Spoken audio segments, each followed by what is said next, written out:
I initially intended to do something else today, but I don't know if the weather's going to hold out long enough for me, and this place is closer and easier to get to.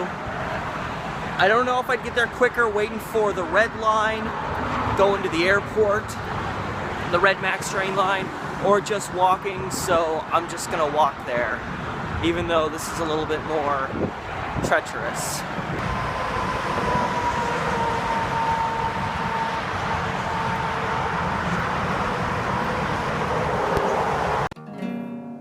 Steve the Amateur Historian.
So I did another video on this general area right across the fence here. This is the Gateway Green area. It's a, it's a green park space, but it's primarily used for like extreme bicycling. They got I don't know the terminology, but they got like little thin back trails that you race bicycles through.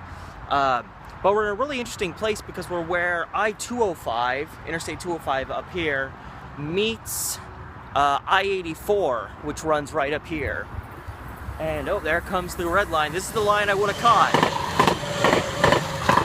So I don't know if taking that would have got me where I'm going sooner. But anyway, we're in a very interesting area because I-84 cuts through I-205 and then goes up over here, and then I-205 continues going this way, and eventually I-84 shifts and goes eastbound and goes all the way to Salt Lake City, Utah. But through this stretch, you're literally walking between where two major interstates collide, and the existence of I-205 right here is actually very pertinent to today's story. Now, those of you that live in Portland, those of you that know Portland's history, you'll know probably at least somewhat well the story of the city, not neighborhood, but city of Maywood Park. But for those of you who don't know, this will probably be a really interesting story to all you people out there watching me from any corner of the world. Maywood Park is actually, it's an enclave. That's how you say that. I'm pretty sure that's how you say that. And what that means is it's essentially its own city, but it's completely landlocked within another city. That city, of course, being Portland. So Maywood Park is, a few blocks by a few blocks. It's roughly triangular shaped, as it has to be, because it bumps up right against where I-205 and I-84 kind of come back together again, just a little bit north of here. And I'm heading directly towards Maywood Park. The multi-use path here literally veers off and goes straight through the edge of town. In addition to the interesting history of this place that, of course, I'm going to bring to you, Maywood Park is one of those places also. It's relatively small, but it's one of those places that's really beautiful. Very, very stoic. It's just gorgeous in and of itself, and pretty much everything surrounding it looks completely different because it was the city was initially constructed with the intent of being what we today would call bougie. It was essentially, they wanted something that matched the style of the Laurelhurst neighborhood, which is little back off this way, but it's one of those just, really beautiful houses, a lot of trees and plant life. Those are always the best neighborhoods, are the ones that have a lot of tree growth, and it still looks like that today. So in addition to bringing you the history, which is interesting in and of itself, I just want to take you through the neighborhood to show you, even though it's really tiny, how just incredibly beautiful it is. The homes are beautiful, but there's trees everywhere. And the story of Maywood Park goes back to the early 1900s. Even by the start of the 1920s, we're roughly 100 blocks east of the Willamette River, and then downtown's on the other side of the river. So we're pretty far from where Portland originally developed, and then kind of slowly started expanding eastbound. So even by like the start of the 1920s, this was relatively rural, lots of open spaces, farmland, things like that.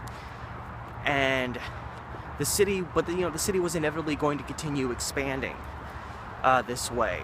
And as that happened, the objective was to develop more homes out here for people. And I think it was around 1930 that the plans for Maywood Park first took effect, because it was just this area, it was just a small area just packed with trees. So the fact that all these trees were already there, they already knew they can make something beautiful like Laurelhurst out of this area. And of course, the onset of the Great Depression had occurred. It took, that put a damper on establishing the neighborhood, made it happen a little bit slower than expected, but it did inevitably happen. However, it's important to realize that this is long before freeways ended up making themselves known in this area, and that was part of Portland's big, once we got into from the 40s into the 1950s, Portland became really gripped by the idea. They wanted to move forward. They wanted to be a city of the future. They wanted to match up against the Los Angeleses and New Yorks and Chicagos of the world. So there was extensive urban renewal. They literally wiped out whole sections of the city just because they were blighted. There was a lot of, going all the way up into the 1970s, there was a lot of, this is going to make our city better, so we're just going to do what we want. And a lot of people lost their homes. I've talked about this extensively in the past on my channel. I've talked about the Albina area and how, when the Memorial Coliseum was slated and built at the end of the 1950s, a lot of people in that area, they lost their homes so that the city could get that land. And I-5, further west from here, that, plowed right through the middle of that neighborhood, and all the houses along that stretch were, eradicated as well. And of course, there's the infamous Emanuel Hospital fiasco, where they pretty much destroyed the central hub of Portland's African-American community up there, where like Williams and Russell meet, demolished a whole bunch of stuff in that area, and then they ran out of funds and couldn't build what they planned on building there that they took all this property in the first place for. So the concept of kind of just taking land, even if it means just taking people's homes from them under the guise of, progress, it's a very prominent thing in Portland's history, especially in the middle 20th century. And that plays a major part in how Maywood Park became its own independent city. Because again, it was initially just established as another neighborhood in Portland. But in the 1960s, when the plan was put forward to build I-205, so that there'd be, a freeway running a little further east as the city had expanded eastbound, and we didn't have a freeway east of I-5, which practically goes along the Willamette River. Where it stands today, it runs parallel to Maywood Park, which is literally kind of right over the ridge here. And the people that lived in Maywood Park, they didn't want this freeway. They didn't want all this traffic just, jammed up against their beautiful little neighborhood. And that was the primary inspiration for them establishing themselves, incorporating themselves as their own city. Because technically Maywood Park covers, a little bit of where I-205 goes up here is actually in Maywood Park. And so the objective was to try and stop them from running I-205 right through here. Like, we're going to become our own city, and therefore Portland, you can't force this freeway through here because you'll be running it through our city. And we're not okay with that.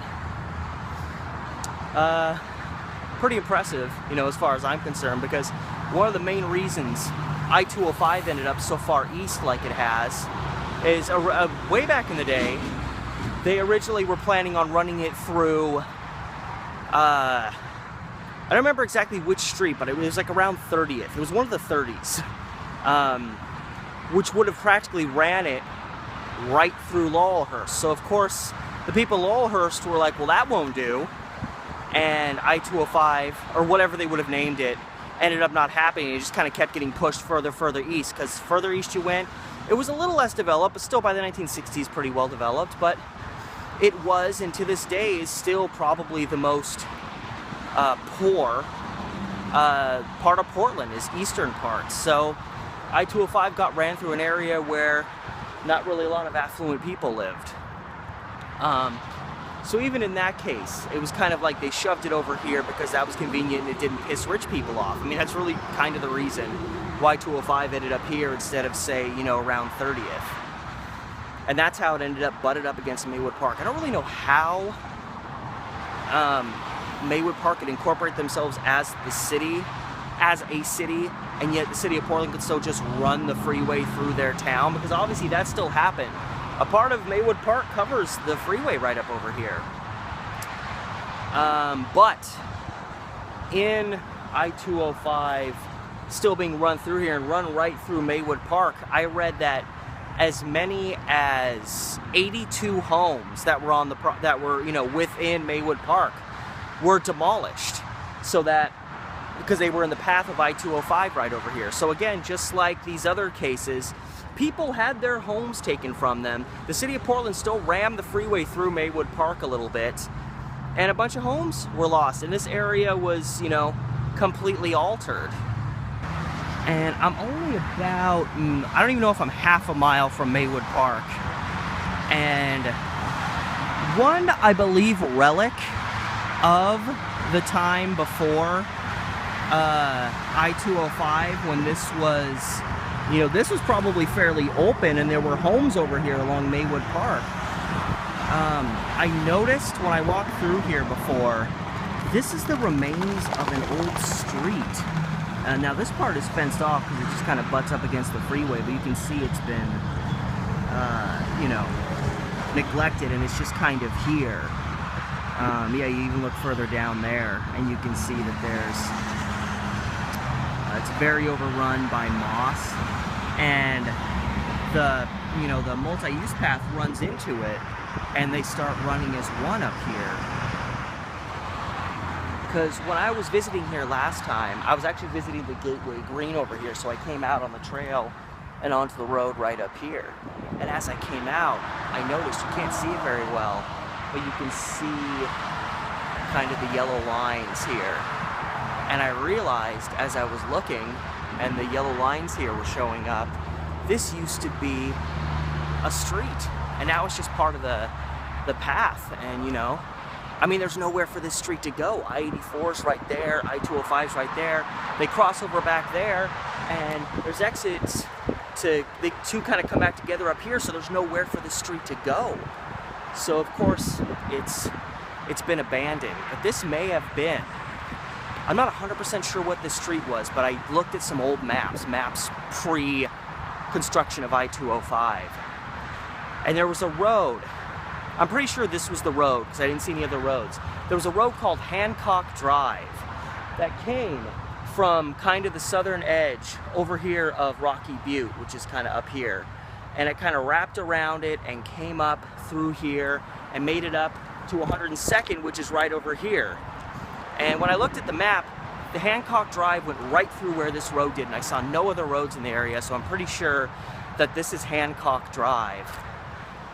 That would have been a road that took you from, you know, the other side of Rocky Butte through here, and it would have been a quick beeline up to Maywood Park, which is right over the ridge here. So I thought that was a really cool discovery, was finding, like I was walking along and all of a sudden I looked down and realized I'm walking on an old street, an old abandoned street.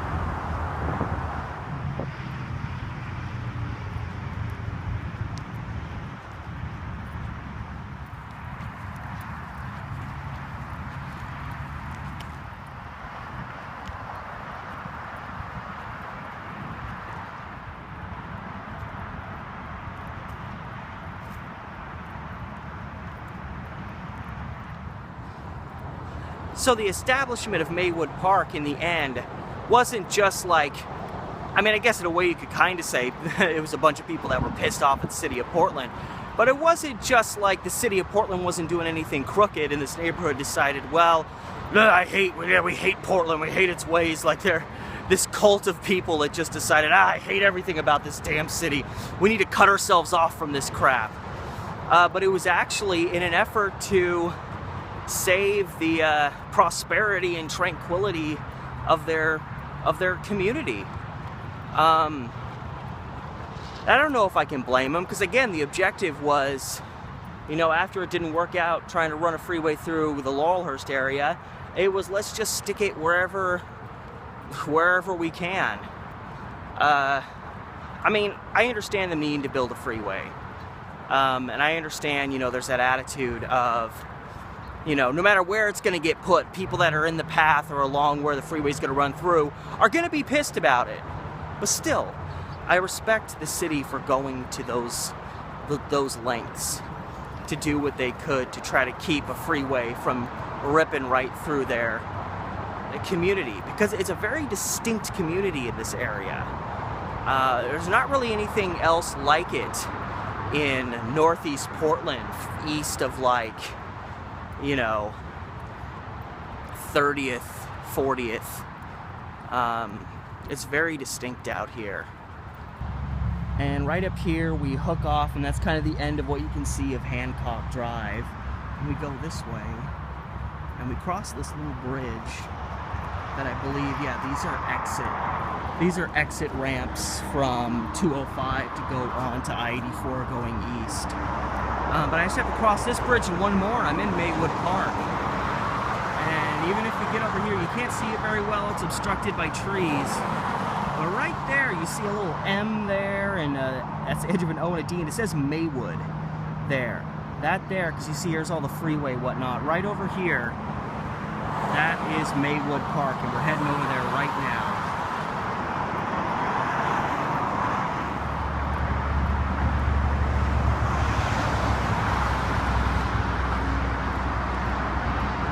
So you can really hear how loud it gets here as you have two freeways converging. You can understand, I mean, it sucks enough that Maywood Park had to deal with the freeway being run through here, but then a little while later they had to deal with I-84 being run in on the south side. There's a little bridge right over there. That is how you get into Maywood Park. Now again, I said before, Maywood Park is kind of roughly in a triangular shape.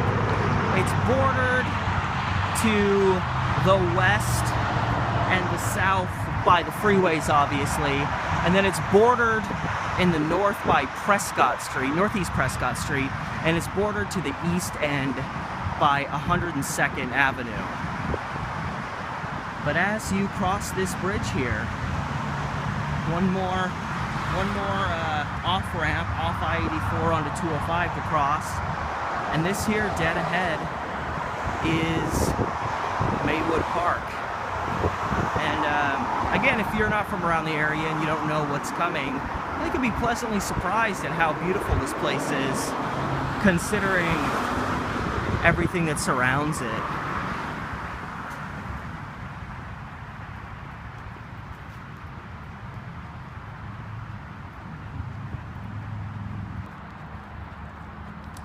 Now you'll notice pretty drastic drop off in the level of sound from the freeway you're hearing pretty much the moment you finish crossing the bridge back there. And that's obviously intentional. That was one of the ways that the city of Portland tried to meet Maywood Park halfway. Was, we're still going to run our freeway through here, but we're going to build these, we're going to have these thick land berms, or whatever you want to call them, here to really obstruct the sound. I mean, even walking down this street, you can still hear it pretty well. But it is better than nothing. A lot of homes further on down, they just have a little brick wall between them and the freeway, and it doesn't really do much. Yeah, so this place has been in existence for a little over 50 years now, and it's still very much its own community. It really is its own city. Like, all the lawns are really well mowed, even the ones that aren't like on people's homes.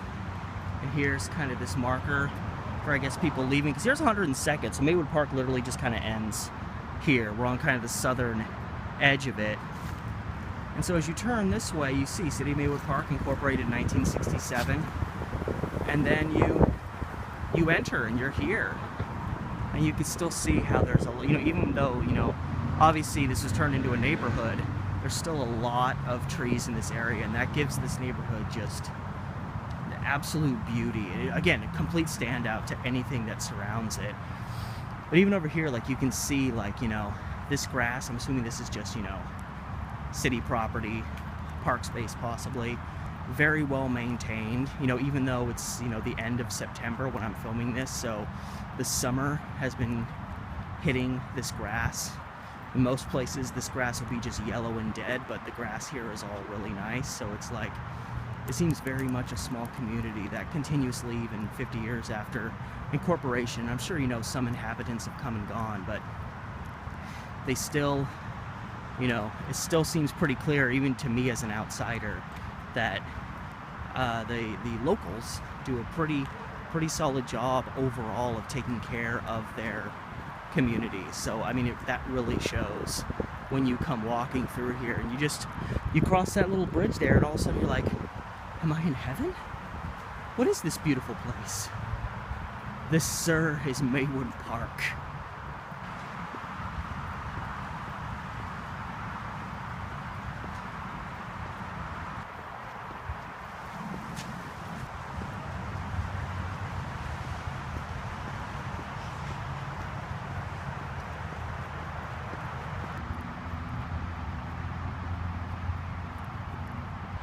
So even the multi-use path, which this is still that multi-use path, but even the stretch through here this is like as nice as it gets. It looks almost like it's been freshly paved. The lines look new.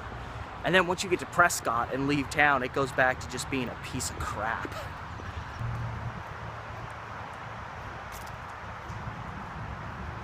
That's really cool. I think I've seen pictures of this clock before. So I was gonna do some videoing out here before, and I got to hear this Maywood Commons place, and then my camera started freaking out, and it took me forever to figure out what was wrong. But yeah, look at this, kind of this cool little gathering place for people. There's like a letter thing up there, closed at dusk, pets on leashes. So another cool thing that's just kind of in the middle of the town, and it's very interesting through here because all the streets are they kind of run diagonal.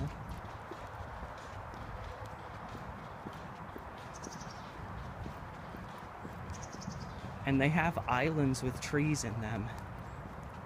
I mean, I guess that's pretty solid Portland right there. Yeah, I like this. Yeah, still, you can just see even in the background there's so many trees. It's very tree friendly.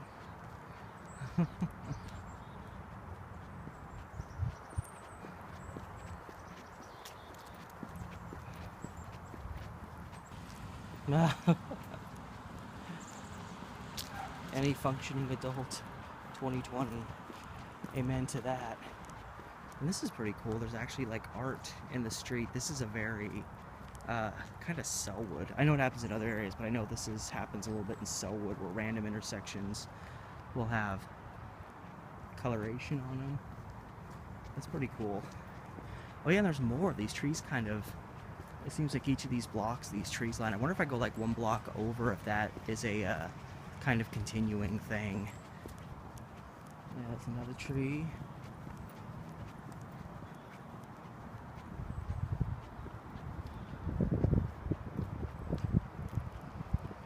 And you note how quiet it is.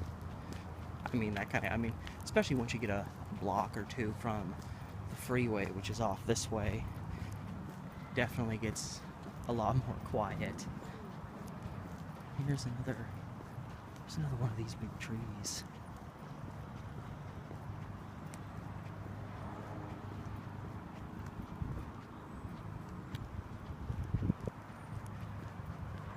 And then as you continue on, the next street up here is Prescott. So this is where the city limits end. So literally in a span of, a couple of minutes, I was able to walk from the southernmost corner up to the northernmost corner, because it really is that tiny. Here, on the south side of Prescott, it says City of Maywood Park. Then you look across the street, here's Prescott, no City of Maywood marker, because you ain't in the town anymore. It really does. Once you leave this neighborhood, this doesn't look too bad over here, but you only have to go a little short distance before you get to areas where it's like you'd have no idea you were anywhere near this place.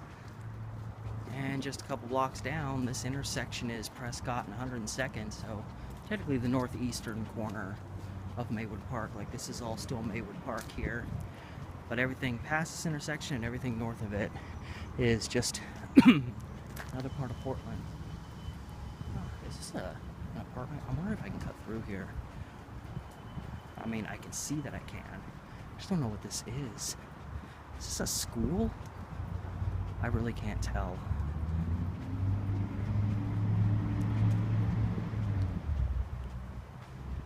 I guess we're gonna cut through this way. Do a little more walking through town. I don't know, this building, there's cars in the parking lot. This building almost doesn't even look like it's maybe not being used that much. If being used at all. All the windows are dark. Let's see. Much past the sign that said campus grounds. So I really don't know what this is. Look at this. This city even has its own recycling bins. Let's say Maywood Park recycles. They got it all. This is a city. As I've said, they have their own functioning government here. They have their political leaders. I wonder how big their city council is. I know a lot of city councils are usually like a mayor and 4 others. So there's always an odd number, so they can never end up tied on anything. But I wonder if a place this small, if they have maybe just 3, keeping it proportionate with the small populace. I don't know. And the street continues. Recent videos I've been doing, I can't help but encounter the mail trucks. I just can't not do it. City of Maywood Park office is what it says. So this big building here is probably like one of their, is this like, oh, there's like a Mount Hood community. So actually there's a Mount Hood Community College extension over here. Okay, so I guess it's an extension of Mount Hood Community College.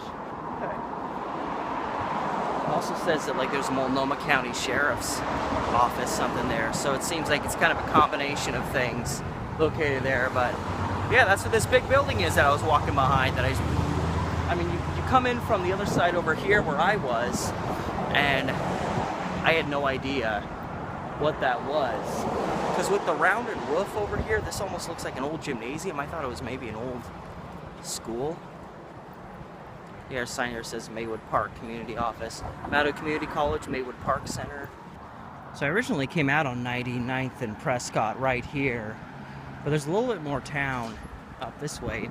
You can really see the division between Maywood Park and all its trees. And then you look this way and there's trees, but there's really, you can see the division.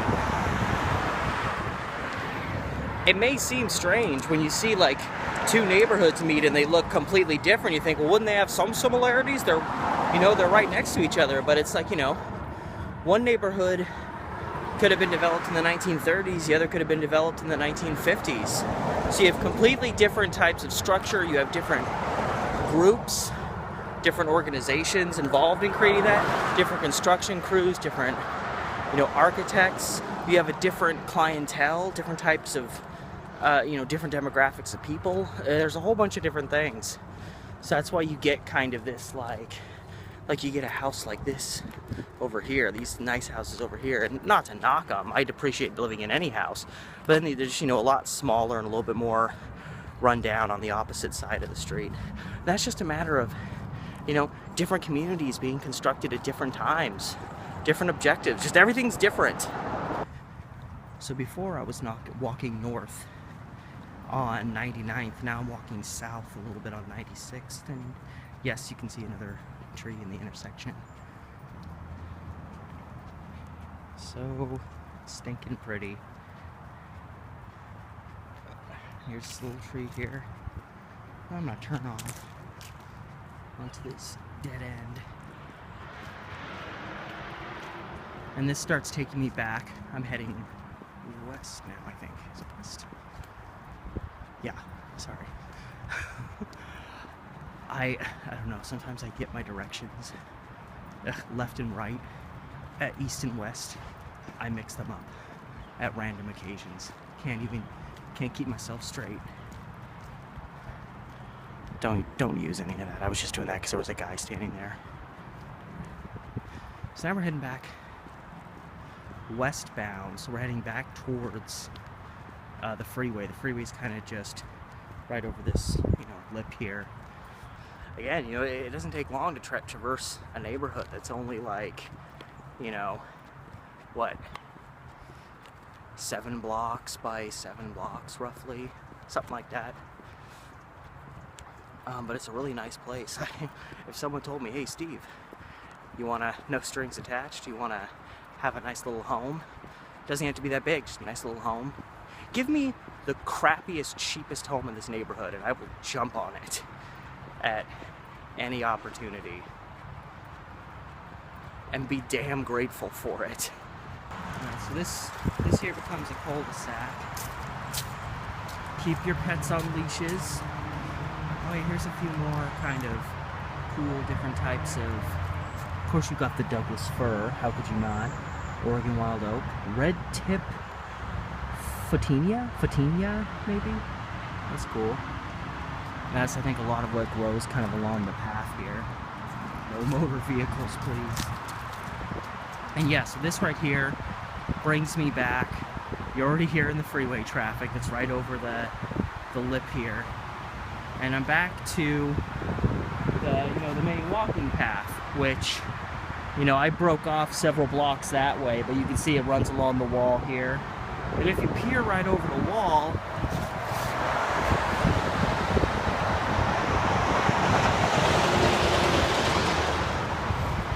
that's what you get.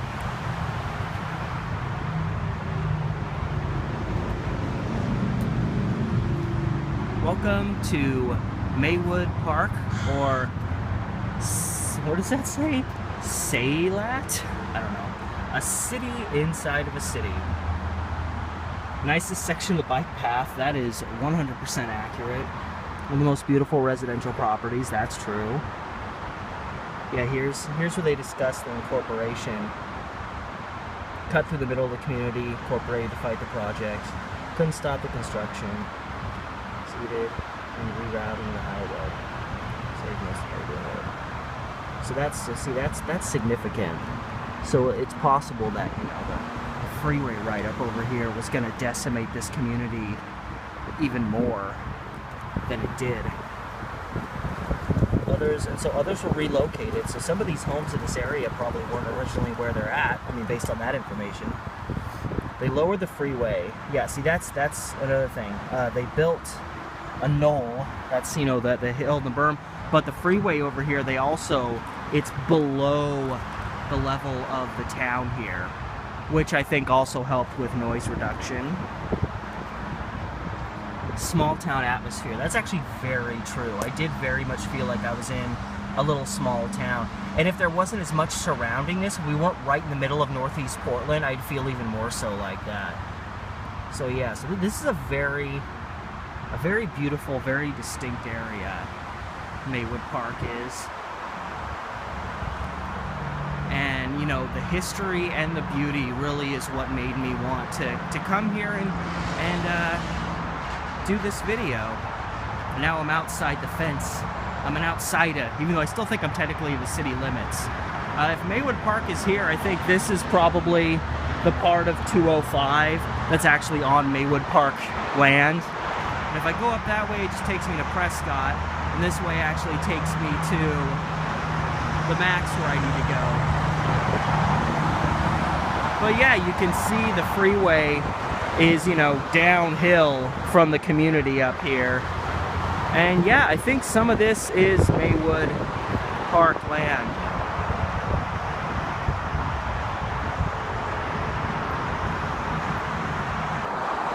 So really, at the end of the day, it is, you know, about as close to a win-win as you can get. I mean, the locals that live in Maywood Park, they still got a freeway next to their town, but you know, the city of Portland got what they wanted. They got their big freeway going through the eastern part of town, while only having to make a few concessions. And despite the fact that, in a way, the residents of Maywood Park lost their fight because the freeway's still here, they managed to save a lot of homes. They managed to get the city to make concessions that are made this freeway here much less of a nuisance than it probably would be had they just, you know, accepted defeat, and that it was just an inevitability that this was just going to come through. And according to the signboard I was reading back there, it seems like it was more planned for I-205 to cut through more of the community, because they talked about how they managed to move it, to force them to put it in an area with where it affected the city considerably less. And, you know, they were able to relocate a few homes. So it seems like it was probably going to cut more directly through town. So that's a major win. That would have decimated that community. That community would no longer be there as it is today. Had that taken place, had they not fought and declared themselves their own city. So, good on you, Maywood Park. You still, to this day, 2019, 52 years after claiming your independence from Portland, you still have a very beautiful, charming, well kept up community that's very nice and very pleasant to walk through. So that's it, everybody, as I stray further and further from the community itself. I just, you know, I've always known Maywood Park's there. I've always kind of generally known the story. And I really don't live that far away from it. So, you know, I knew inevitably I was going to do a video telling the story and giving that place a little bit of a walkthrough. So I hope you enjoyed that. Whether you're a local who knows everything about it, or you're in Miami and this is all brand new to you, or whatever the case. So anyway, as always, guys, thank you so much for watching. Really appreciate it. Remember to like, share, subscribe, comment, but keep it nice. Hit up my Patreon if you want to help me out that way. I appreciate it. And as always, guys, from, I think I'm in the Park Rose neighborhood now. This has been Steve the Amateur Historian, and I'll see you next time.